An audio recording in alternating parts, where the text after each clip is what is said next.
Good morning and good evening, ठीक है, जो जब देख रहे हैं तब उनके लिए। आज हम लोग जो चैप्टर पढ़ने वाले हैं उस चैप्टर का नाम है कंट्रोल एंड कोऑर्डिनेशन। ये चैप्टर है बायोलॉजी का, ठीक है।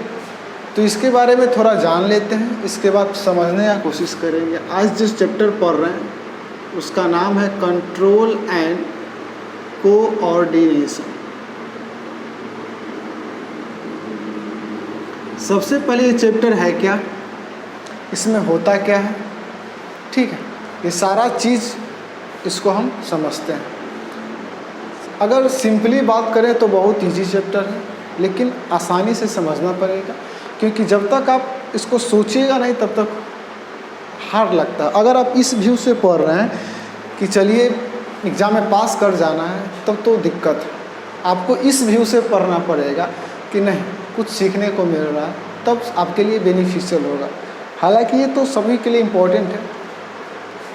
देखिए, कंट्रोल एंड कोऑर्डिनेशन का बात करें तो कहने का मतलब होता है कि मान लीजिए आप कोई भी एक्टिविटी करते हैं, कोई भी एक्टिविटी कर रहे हैं, तो आप वहाँ पर उसमें बहुत सारे चीज़ मिल के इन्वॉल्व हो रहे हैं, कोऑर्डिनेट हो रहे हैं। और एक कोऑर्डिनेट सिंपल कहने का मतलब होता है इसका मतलब होता है यूनिटी। यूनिटी का मतलब होता है एकजुटता, यानी 4-5 लोग जब मिल के किसी काम को करते हैं तो उसको बोलते हैं कोऑर्डिनेट होके काम कर रहे हैं। जैसे अगर आपके क्लास में 5-6 लोगों का ग्रुप बना दिया जाए और कहा जाए कि हाँ भाई, आपको एक वर्क दिया गया है, इस काम को करना है, तो अगर आप उस सब को मिल के कर रहे हैं तो वो आपको कहलाता है कोऑर्डिनेट।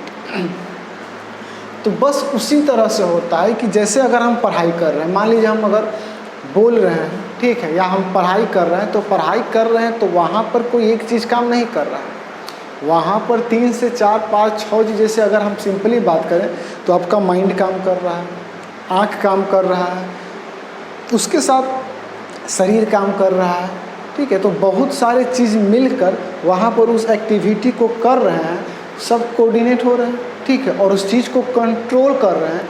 यही चीज़ आपको पढ़ना है इस चैप्टर में, कि मान लीजिए हम किसी चीज़ को देखते हैं तो उसके द्वारा जो रिस्पॉन्स आता है, हमारे द्वारा जो रिस्पॉन्स आता है, वो किस फॉर्म में आता है, वो क्यों आता है, कैसे आता है, इसी चीज़ को डिटेल में हम यहाँ पर हैं, ठीक है। अब देखिए, जहाँ तक बात है, सबसे पहला जो टर्म आपको समझना है स्टिमुलस। ये स्टिमुलस क्या होता है? अगर सिंपली बात करें तो स्टिमुलस का मतलब होता है चेंज इन सराउंडिंग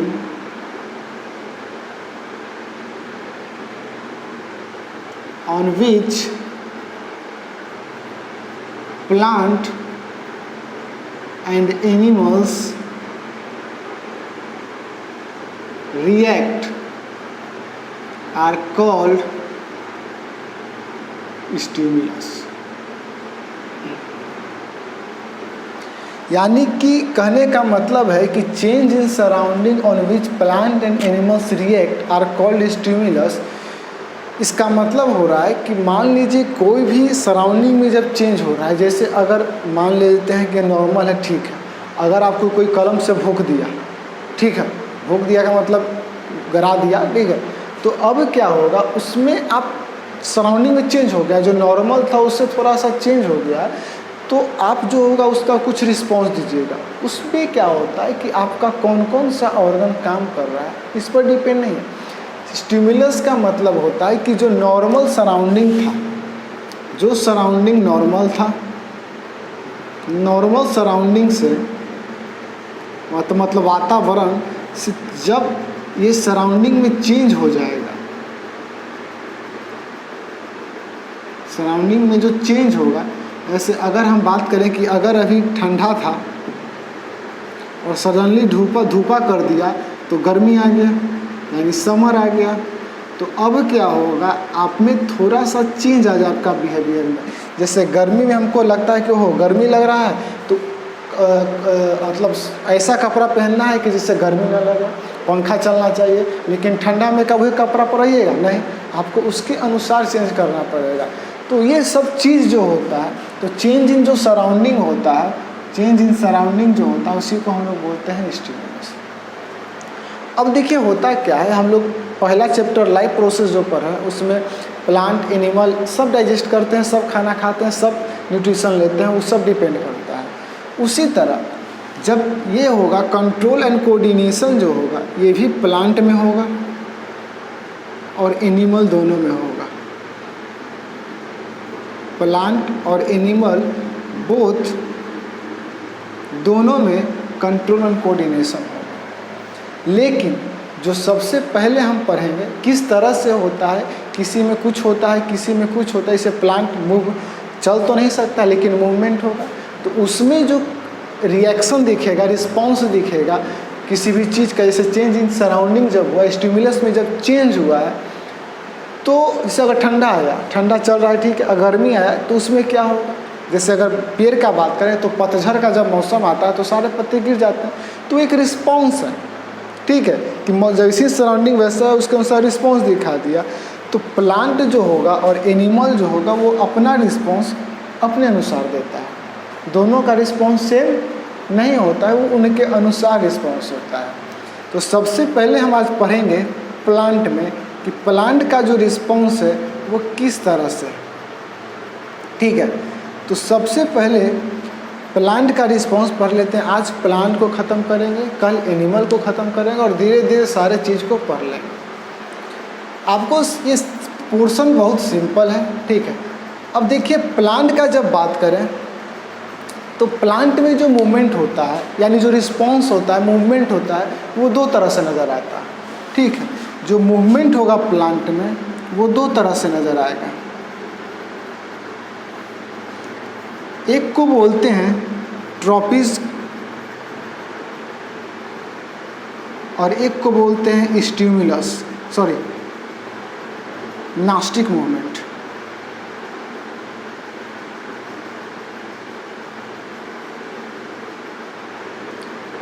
ठीक है, पहले सिंपली इसको पढ़ते हैं, उसके बाद इसको पढ़ने का बात करेंगे।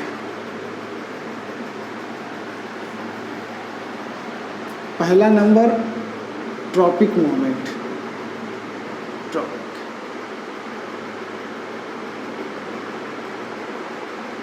ट्रॉपिक मूवमेंट कहने का मतलब होता है कि the movement of plants in particular direction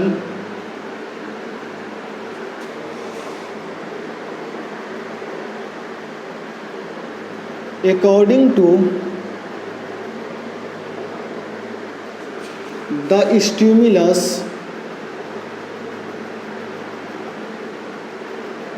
is called tropic movement।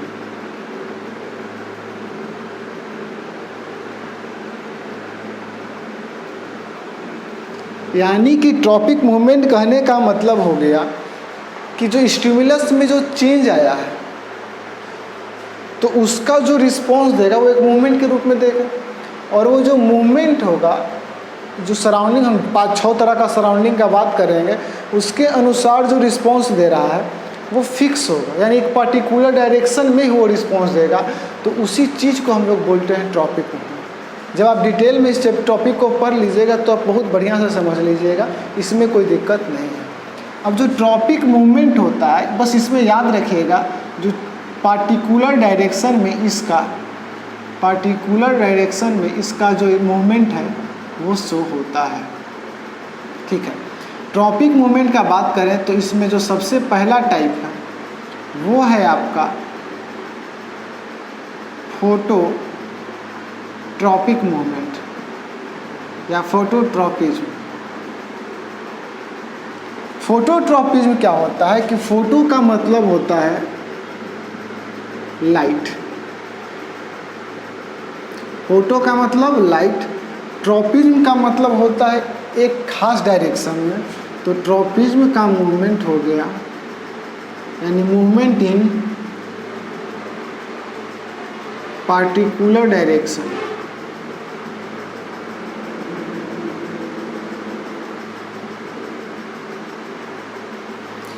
तो लाइट के अनुसार जब मूवमेंट किसी खास डायरेक्शन में होगा तो उसको हम लोग बोल देंगे फोटोट्रॉपी।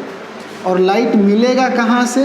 तो सन से, यानी सन लाइट के प्रेजेंस में जब मूवमेंट किसी खास डायरेक्शन में होता है तो उसको हम लोग बोलते हैं फोटोट्रॉपी। बढ़िया।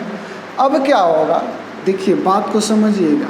हम बता दिए हैं कि ट्रॉपिक मूवमेंट होता है मूवमेंट इन पार्टिकुलर डायरेक्शन, और फोटो का मतलब लाइट। जैसे कि अगर मान लीजिए एक एग्जांपल समझते हैं, एक हम पेड़ लेते हैं,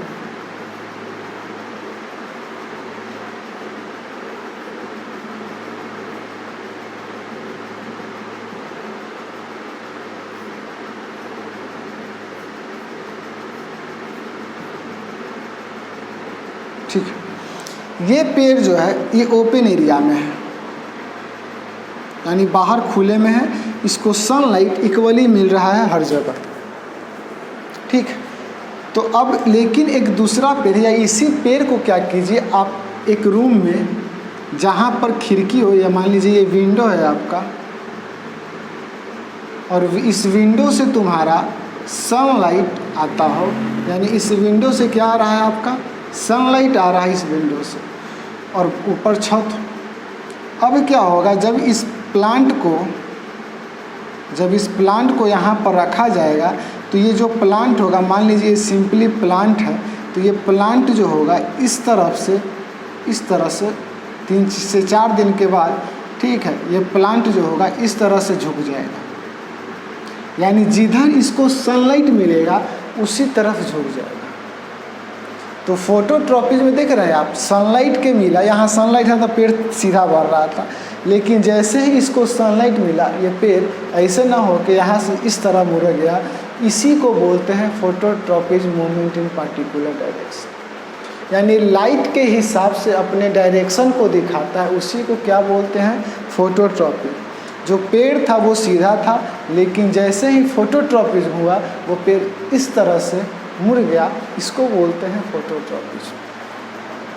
तो पहला टॉपिक यही था कि लाइट के हिसाब से जब मूवमेंट किसी पार्टिकुलर डायरेक्शन में होगा तो उसको हम लोग बोलेंगे फोटोट्रॉपिक, ठीक है। इसको नोट करिए। इसके बाद हम दूसरा पढ़ते हैं।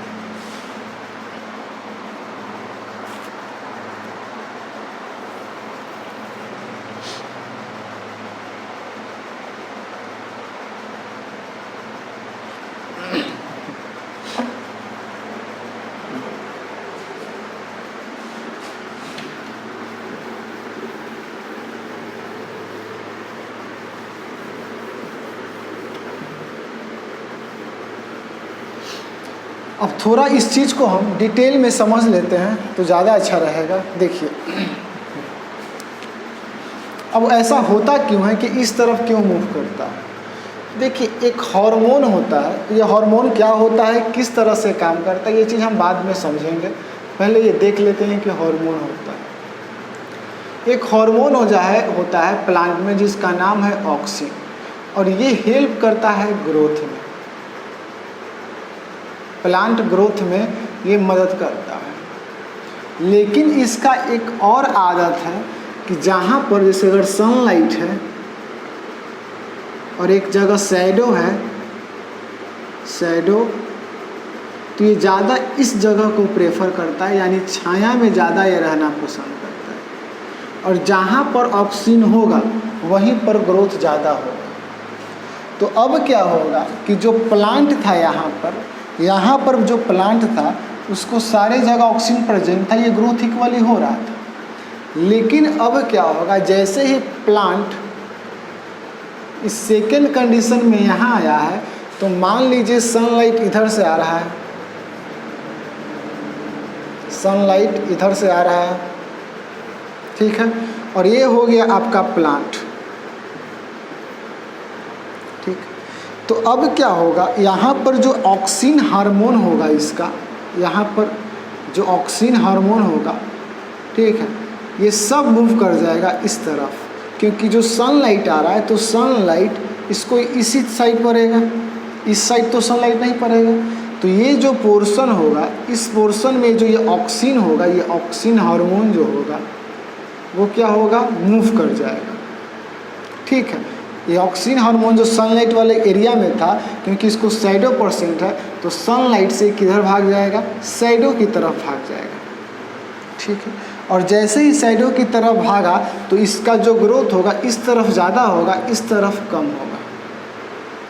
और इधर ज़्यादा भारी होने के कारण, इधर ज़्यादा भारी होने के कारण और इधर हल्का हो जाएगा। ठीक है, तो इस तरफ इसका झुकाव हो जाता है। यही कारण है कि जो ऑक्सीन हार्मोन है वो मदद करता है ग्रोथ में। और जो सनलाइट के हेल्प से ये प्लांट जो है, जैसे ये प्लांट इधर था ऐसे सीधा, क्योंकि अगर ये खुली एरिया में रहेगा तो ऑक्सीन हार्मोन जो होगा वो इक्वली डिस्ट्रीब्यूटेड होगा और इक्वली वो बढ़ेगा। लेकिन जैसे ये इस कंडीशन में बैठेगा तो जो एक तरफ से सनलाइट मिल रहा है और दूसरी तरफ सनलाइट नहीं है, तो अब क्या होगा, जो ऑक्सीजन होगा ये सारा मूव कर जाएगा छाया वाले एरिया में। और छाया वाले एरिया में जब मूव कर जाएगा तो इधर वाला ज़्यादा बढ़ जाएगा और फिर ऐसे झुक जाएगा। ये होता है आपका ऑक्सीजन हार्मोन के कारण। तो फोटोट्रॉपिज्म आपको बहुत बढ़िया से समझ में आ गया होगा। अगर दिक्कत है तो फिर इस वीडियो को देखिएगा दोबारा, कोई दिक्कत तो नहीं होना चाहिए।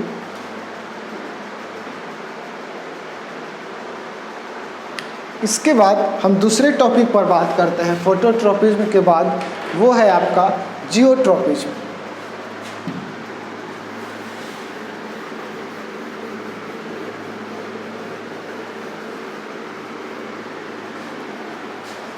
पॉज करके इसको नोट कर लीजिए।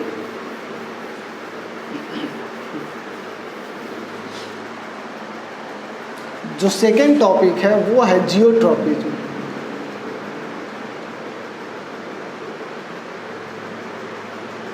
देखिए जियोट्रॉपिज्म में क्या होता है, जियो का मतलब हो गया ग्रेविटी, यानी ग्रेविटी के अनुसार जब मूवमेंट होगा पर्टिकुलर डायरेक्शन में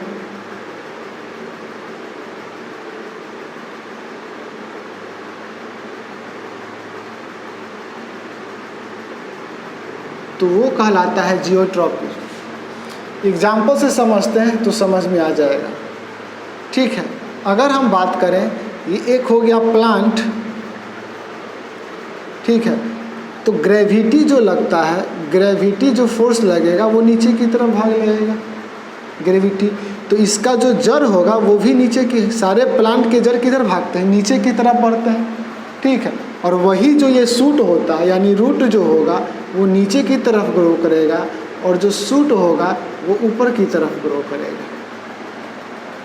तो अब क्या हो रहा है, ये जो रूट हो रहा है वो नीचे की तरफ ग्रो कर रहा है, यानी ये ग्रेविटी के हिसाब से, नीचे ग्रेविटी लगता है तो उसके हिसाब से इसमें मूवमेंट हो रहा है। तो ये हो रहा है, ये एग्जाम्पल हो गया, जो रूट मूवमेंट होता है वो ग्रेविटी के अनुसार नीचे की तरफ यानी पर्टिकुलर डायरेक्शन में हो रहा है, तो ये होता है जियोट्रॉपिज्म। तो अब देखिए दो तरह का ट्रॉपिज्म जो होगा यहाँ पर, वो दो तरह का होता है। एक होता है पॉजिटिव ट्रॉपिज्म और एक होता है negative.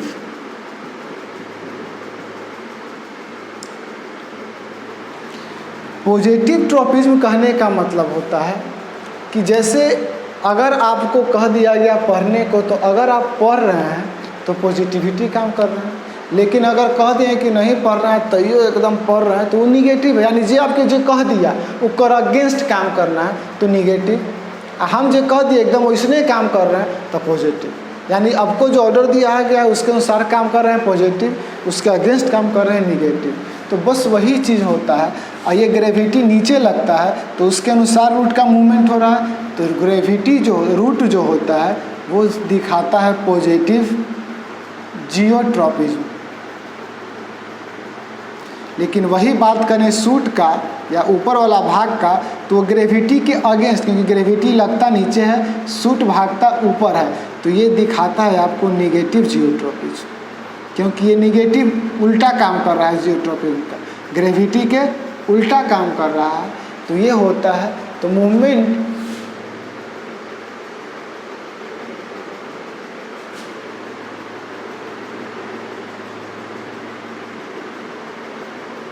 in particular direction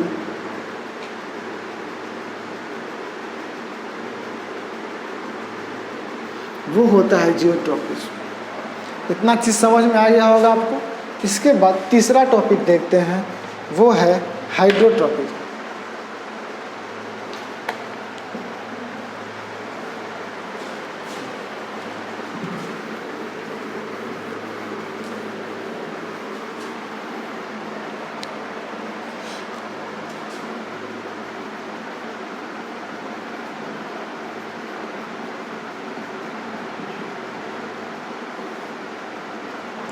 hydro का मतलब होता है वाटर, यानी वाटर के अनुसार जब उसका मूवमेंट किसी खास डायरेक्शन में होगा तो उसको बोलेंगे हाइड्रोट्रॉपिज्म। ठीक है, यानी movement due to water in particular direction, movement due to water in particular direction is called hydrotropism।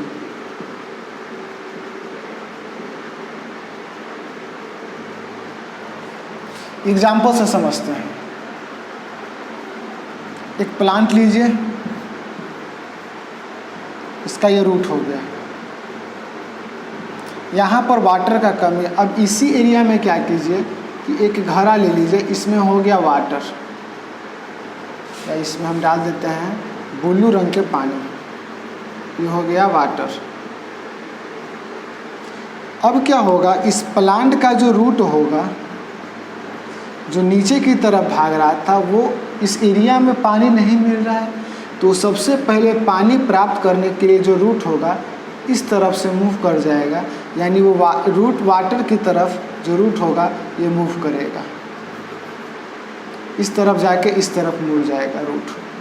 ठीक है, तो जिधर वाटर है देख रहे हैं उधर ही मूव कर रहा है वाटर पाने के लिए। तो बस यही चीज़ समझाना चाहते हैं कि वाटर के कारण जो मूवमेंट किसी खास डायरेक्शन में होता है उसको बोलते हैं हाइड्रोट्रॉपिज्म। और ये भी कहाँ दिखता है, ये रूट में दिखता है।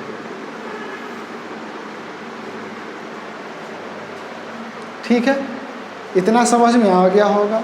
इसके बाद दो टॉपिक और बचा है, जिसको हम इसको पहले लिख लीजिए, उसके बाद उसको सोल्व करने का पढ़ाने का कोशिश करेंगे।